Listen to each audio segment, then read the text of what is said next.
తల్లి చచ్చిపోతున్నా గాని కన్నీళ్ళు రానప్పుడు ప్రేమించినమ్మాయి వదిలేసిపోతే సత్యంత బాధెందుకు?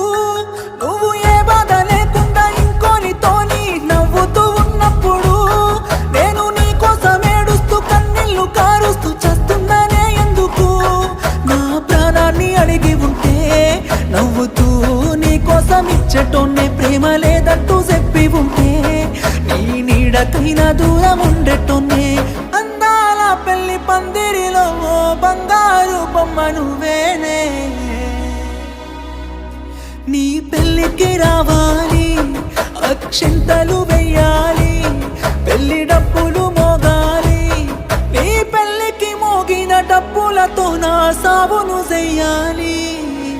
ఊరంతా చుట్టాలే నీ పెళ్లికి, వందెళ్ళ కన్నీళ్ళు నా కండ్లకి. బాధే లేదా